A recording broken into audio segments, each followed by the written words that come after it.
Resuelva un escenario en movimiento parabólico en el cual un proyectil es lanzado sobre una plataforma con pendiente para calcular el tiempo de caída, la posición final de caída, el rango de caída y el vector de posición de contacto con la pendiente. Entonces, más o menos, tenemos la situación, que es una pendiente, el proyectil se lanza y describe un movimiento parabólico. A diferencia del movimiento parabólico normal que se hace en un plano, en este caso tenemos una pendiente. La pendiente puede ser positiva o negativa, siendo que descienda o ascienda. Aunque lo vamos a modelar únicamente con la pendiente que desciende, las ecuaciones deberían funcionar también con una pendiente que ascienda.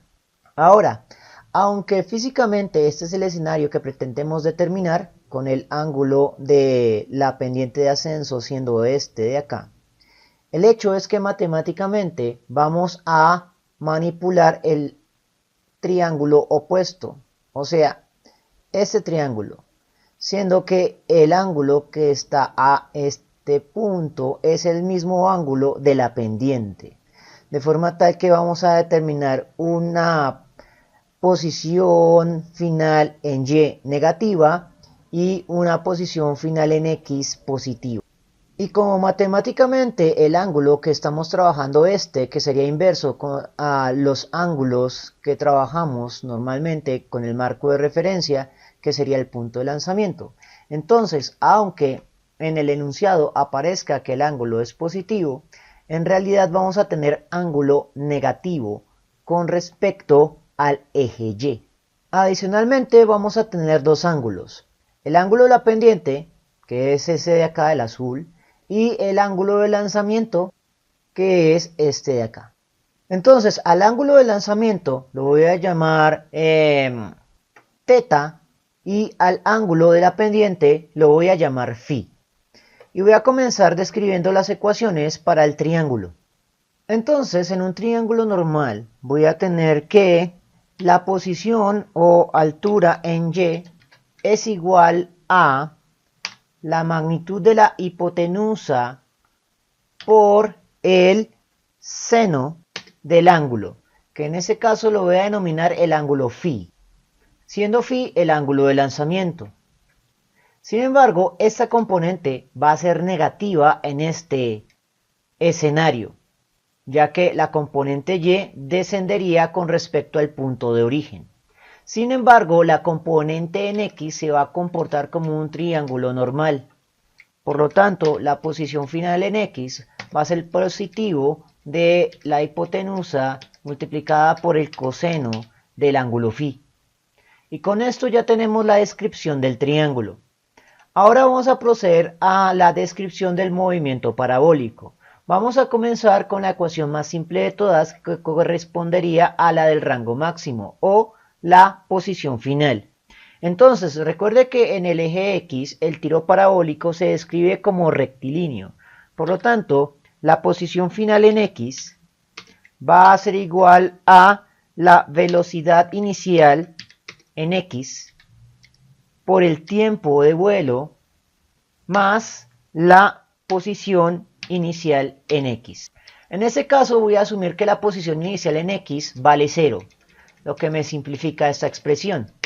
La velocidad inicial en X va a ser igual a la magnitud de la velocidad inicial por el coseno del ángulo de lanzamiento, que en este caso va a ser el ángulo teta. Por lo tanto, hay que definir que teta es igual al ángulo de lanzamiento y expresamos de manera elegante. Con lo cual tenemos la componente en X. La componente en Y es una caída libre, por lo tanto, la posición final en Y es igual a menos la mitad de la aceleración gravitacional por el tiempo al cuadrado, más la velocidad inicial por el tiempo por el seno del ángulo de lanzamiento. Ahora lo que voy a hacer es realizar unas manipulaciones para obtener una fórmula para el tiempo en términos de la velocidad inicial y los ángulos de lanzamiento.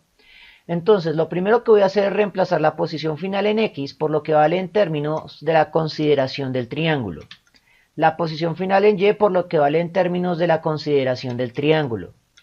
Ahora hay que hacer un despeje de tiempo o hacer magia algebraica.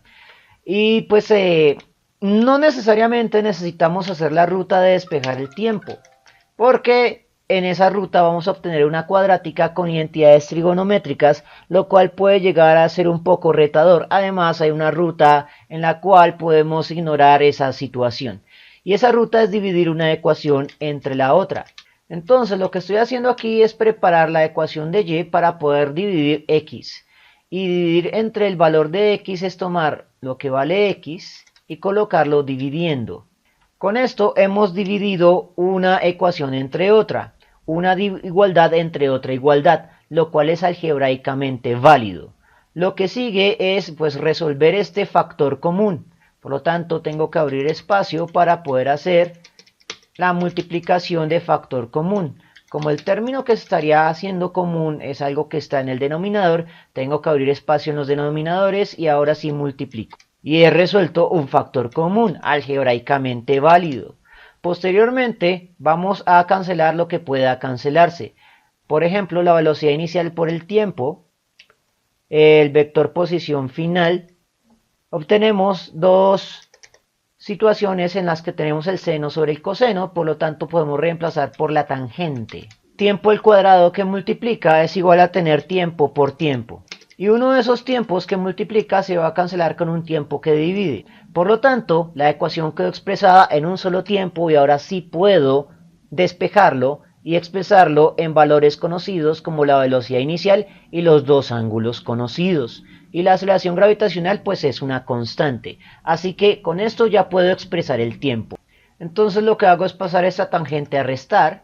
Como todos los términos de la igualdad quedaron negativos, multiplico por menos 1 a ambos lados de la ecuación, lo cual me hace que todos los términos se hagan positivos. Encierro este término entre un paréntesis. La velocidad inicial por el coseno a multiplicar, la constante 2 a multiplicar, la aceleración gravitacional a dividir y con eso he calculado el tiempo, en el cual el proyectil impactará a la pendiente. Ahora, aunque esto ya parece resuelto, debemos realizar una consideración física final. Y es el hecho de que esta posición en Y, esta otra posición en Y, no son iguales.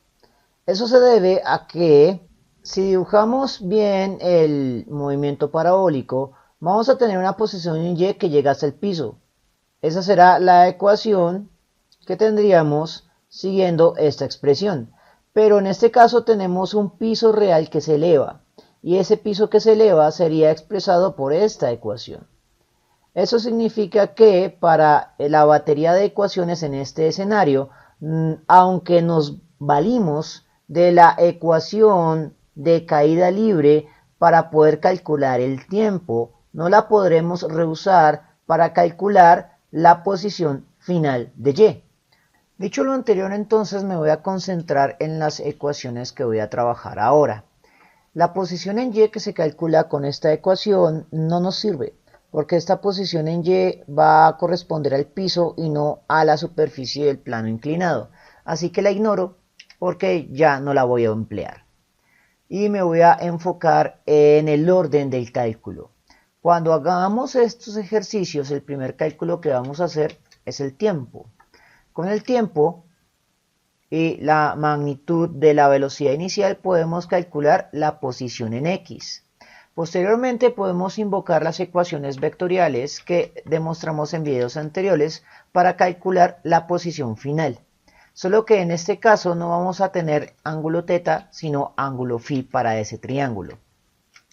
Porque entre otras, ese ángulo va a ser constante en todas las posiciones de caída.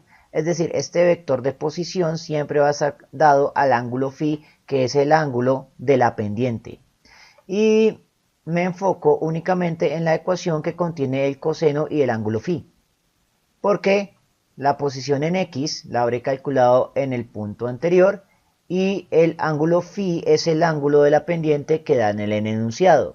Por lo tanto, ya tendré la posición, el vector de posición total. Y con el vector de posición total puedo determinar la posición en Y, porque tendré este vector total y tendré el ángulo φ. Y por lo tanto, estas serán las ecuaciones que vamos a emplear para resolver el problema de un tiro parabólico en un plano inclinado. Tenga en cuenta que aunque mentalmente lo demostramos para un plano inclinado que desciende, también deberían funcionar para un plano inclinado que asciende. Bien, eso fue todo por el momento. En la descripción del video voy a dejar enlaces a más ejercicios de movimiento en 2 dimensiones. Si les gustó el video no olviden suscribirse, darle like y especialmente compartirlo. Eso mantiene vivo a este canal y nos vemos en una próxima oportunidad.